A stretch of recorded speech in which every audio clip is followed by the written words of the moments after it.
So hello, what's up?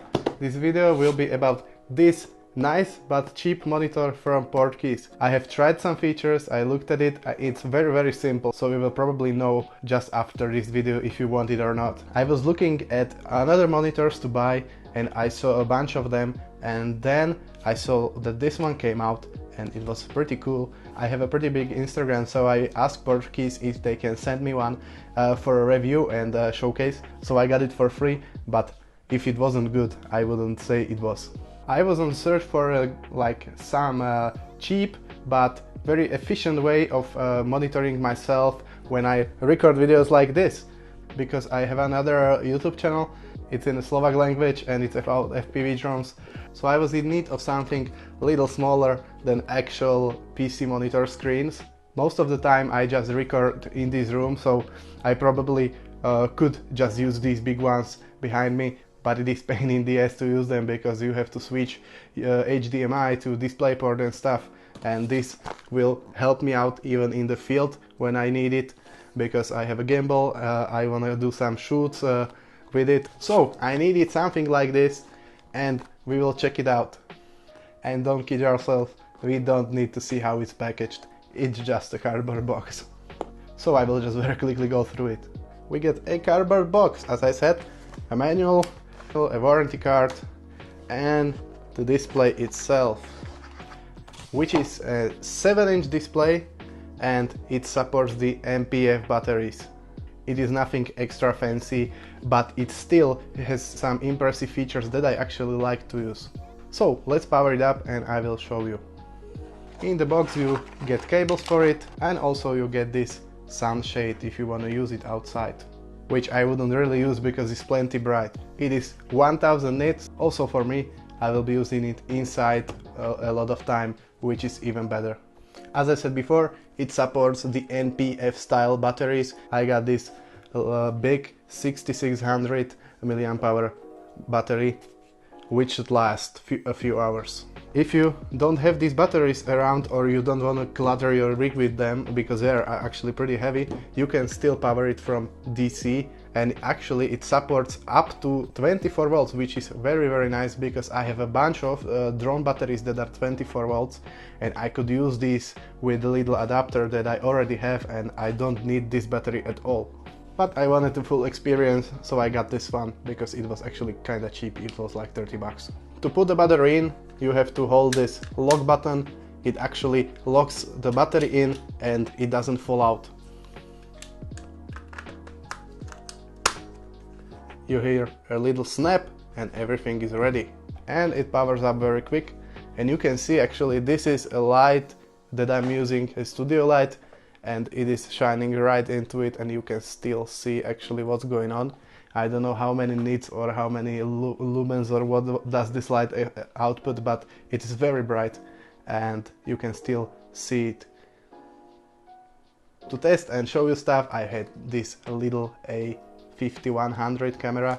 You probably get everything you need with this monitor to mount it and use it. I need this little HDMI to micro HDMI, which I already got with it. You also get a big HDMI cable, which you probably have like 20 of already at home, but this one is nice and short. And you get this analog video to this little jack that you plug into this AV port at the back. This supports 1080p, but the display is only 720p, but it takes 4K image no problem. Also, it's so cheap, but it still has a very nice functions bound to these buttons. This button F1 and F2, they can be changed to whatever you want. There is multiple of them, and I like it when I have a histogram and focus peaking, which is already a default on this. You can change it to a lot of other things. You have a false color on this, which is crazy nice. I will probably start using this a bunch. You have a guide rails that you can turn on, so you can see if you are framing right for whatever you want, if you want like vertical content and stuff. You can get the center crosshair, which I don't know why you would want to, but you can. You can get whatever grids you want. Also, it's nice to have, because this is only 720p, you can zoom, and you are zooming inside of the 4K image. So you are getting the full full focus and adjustment if you want to go like pixel peep and see everything. You have both the features up here, like useful features that you would need, I would say. And this first one is, if you press the F1 button, you get focus peaking. You can toggle it on and off.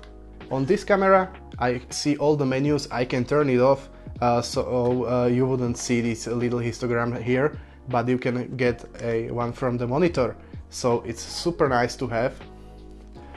You get a little histogram. I have now two of them on top of each other, but you can really quickly just toggle it and it goes away. But it's very nice to have, and the focus peaking is the best thing. I'm gonna run an autofocus on and I will see if I'm in focus, and I don't know why on my Sony a6400 focus peaking doesn't work when I have the autofocus on. It would be nice to have, so I can double check the focus and look at it if it's alright. If I'm like showing you stuff, I will see all this is red and I know it's in focus. I can like see at least a bit if it's like missing or not, but this is much better, and it's like 3 times the size or 4 times the size of the screen I'm looking at right now, so it's much more clearer, and also you get the peaking. The false color is a great feature. It lets you know if you are exposed correctly, and I will start using it a bunch when I have it on here. My camera doesn't have it built in. My camera does have a built-in histogram, but I still can have both on there, and it is actually pretty sick to use. And keep in mind, this is a $99 monitor. There is nothing cheaper that you can get that has a bunch of these nice features. At least I couldn't find any. You get a lot of stuff in the menus. You can change brightness, contrast and stuff like that, the basic stuff. You can change the color temperature of the backlight, which is actually pretty nice. I have it set to 5600 because that's like the closest to 5500. I run everything on 5500 Kelvin, which it's very nice to have over here. I can change it and it will actually match what I see. But another really nice feature to have on this, I can't test it because I have no anamorphic lenses, but it does have anamorphic lenses stretches. It has a bunch of presets. I don't know which anamorphic presets are like the most used or what's the most common stretch, and there is a user setting and you can change it to whatever, which is actually kinda sick. You can change the user setting and you can do whatever you want. You can change it up to like 3 times stretched. Really only thing that I don't like on this monitor is this little mounting thing that you get with it. It sucks. I don't want to use it. It does work, but you can't tighten it enough. It's very, I don't know, it's metal. It's like metal and plastic and it doesn't feel bad, but the lower mount that presses against stuff, I don't know, I don't like it. It doesn't work good. I will spend like 15 euro and get another one of these because this one is not great. But I wasn't really expecting that I could get one, so I didn't really care. And I just remembered I have this nice half cage for a camera I wanna use on this one, but for now we probably can use it on this and build up a little rig to show you. This is a little half cage from Folcam. It really fits any camera basically. You just untwist, and you can spring it into position. This side, screw it down. This side, screw it down. And you got a half cage with a cold shoe and a lot of mounting holes on the sides. And these rails, they are actually rails. You can slide the handles on that or anything, quick release. And it is very nice. I don't have any handles yet, but I will order some so I can have it like holding the camera with one hand on this side and on the handle with this side. So I have the little quick release plate on the bottom, and I just take the camera, slide it in, it holds this, it's nice and sturdy, it doesn't move. You could like hold it like this, use it like a handle, and we can put our monitor up here.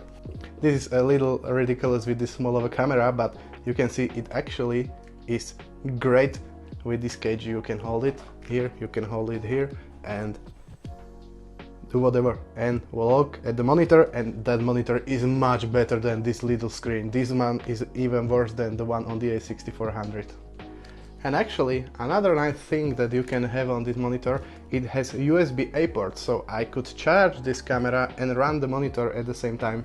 So, as you can see, everything is working. My false color is working also. I can enable the histogram, which I already have, I don't need it.